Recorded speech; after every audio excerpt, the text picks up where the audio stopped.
Hi friends, welcome to Reading with Mrs. King. Today's special story is called Grace for President.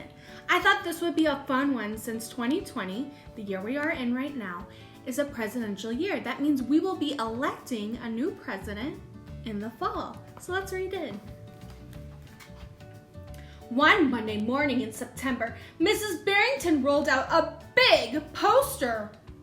Whoa. It had all the president's pictures on it. Grace Campbell couldn't believe her eyes. Where are the girls? That is a very good question, said Mrs. Barrington. The truth is, our country has never had a woman president.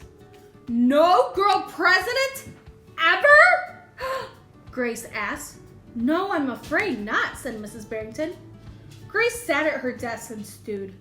No girls! Who'd ever heard of such a crazy thing? Finally, she raised her hand. Yes, Grace? I've been thinking it over and I'd like to be president. Several students in the class laughed. Well, I think that's a star-spangled idea, Grace, Mrs. Barrington said. In fact, we have our own election right here at Woodrow Wilson Elementary. The snickering in the room stopped. Grace smiled. Would anyone else like to run for president? Mrs. Barrington asked the class. Nobody raised their hand.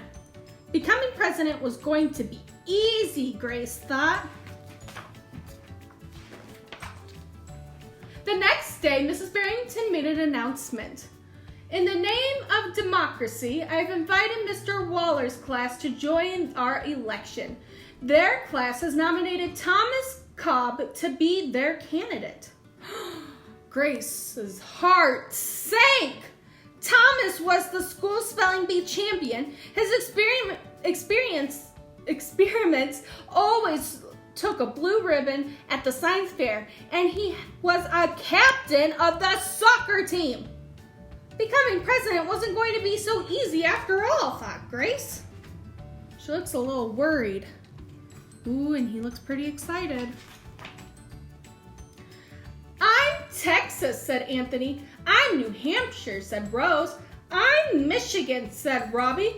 What does the number 17 mean? Each state is assigned a number of electoral votes. That number is determined by how many people live in that state. Each of you will be a representative for your state.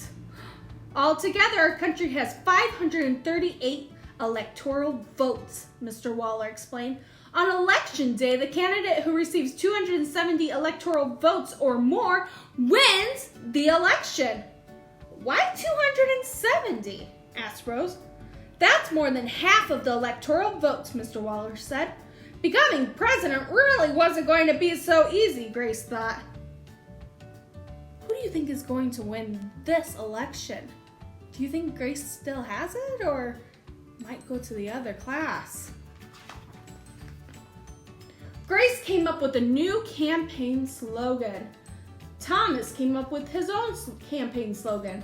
Make history, vote Grace Campbell for president. Vote for Thomas Cobb, the best man for the job. Grace listened to what issues were important to the students, and she made a list of campaign promises. A peaceful school, no bullies. A cleaner school, no littering. Better hot lunches, no more fish stick tacos. Thomas made up his own list of promises. Free tutoring, free soccer lessons, fish stick tacos every week. Grace made campaign posters and buttons. Thomas made posters and buttons too. Ooh, this is gonna be kind of hard. Oh my goodness, look at all of these posters. Whoa. Each week, the teacher set aside time for the candidates to meet with their classes. Polls were taken. Voters were making their choices. Grace continued to campaign. At recess, she gave speeches. During lunch, she handed out free cupcakes. After school, she held rallies. Woo, look at her. She's really excited. She really wants to be president. She wants to make history. Meanwhile, Thomas wasn't worried. He had clearly calculated the boys held slightly more electoral votes than the girls. That means even if all the girls vote for Grace, Thomas would win because there's more boys in both the classes. At recess, Thomas studied his spelling words. During lunch, he worked on his latest science experiment. After school, he played soccer. Doesn't seem like he's trying as hard as Grace is, though. Even before the election, Grace made good on her promises. She joined the safety squad, she organized the school beautification committee, and she volunteered her time in the school cafeteria. Wow. Grace is putting in a lot of hard work.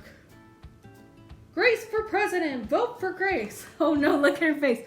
I think she looks a little tired. That's a lot of work. In early November, Woodrow Wilson Elementary hosted a special election assembly. Grace and Thomas took their places on stage as the school band began to play. Henry was the first representative to approach the microphone. The Yellowhammer State of Alabama cast its 9 electoral votes for Thomas Cobb. Fletcher said, the last frontier state of Alaska cast its 3 electoral votes for the best man for the job, Thomas Cobb. The Grand Canyon State of Arizona cast its 10 electoral votes for Grace Campbell, Hannah called out. And so it went, state after state after state cast their electoral votes. The scoreboard in the gymnasium kept track of all the totals. The voting demonstration was quickly coming to an end. Clara approached the podium. The Badger State of Wisconsin cast its 10 votes for my best friend, Grace Campbell. Whew. I'm glad Wisconsin voted for Grace. Grace looked at the scoreboard. Thomas had 268 electoral votes. She had 267. There was only one state still unaccounted for. Wyoming. Oh my goodness. Do you think Wyoming is going to vote for Grace or for Thomas? Who is going to be the president at the elementary school? Yikes! Thomas grinned. Grace felt sick. Sam walked up to the microphone. He looked at Thomas. He looked at Grace. He looked down at Grace's handmade flag. Sam didn't say a word. What are you waiting for? Thomas whispered. The band stopped playing. All eyes were on Wyoming. Finally, Sam cleared his throat. The Equality State of Wyoming cast its 3 electoral votes for dun, dun, dun. Grace Campbell! Woo! She's president! Woohoo! The gymnasium erupted in loud cheers. And a few boos.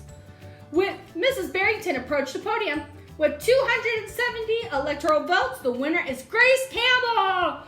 Thomas looked stunned. Grace hugged Sam. Why did you do it? She asked.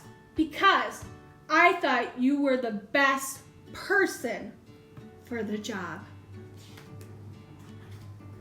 The following week, the students in Mrs. Barrington's class were preparing for the career day presentation. Grace volunteered to go first. She stood at the front of the room and glanced at the posters still hanging on the wall. My name is Grace Campbell, and when I grow up, I'm going to be president of the United States. And this time, everyone believed she would. Wow. This is her when she's older, becoming president. What a spectacular story. You know what would be a fun activity today, friends? You should go find a piece of paper or a big poster and make your own campaign sign. So what would you put as your slogan if you were becoming president? I think that would be so much fun, and I'd love to see your pictures, so make sure to email or message them to me. I hope you have a wonderful day and that you keep reading.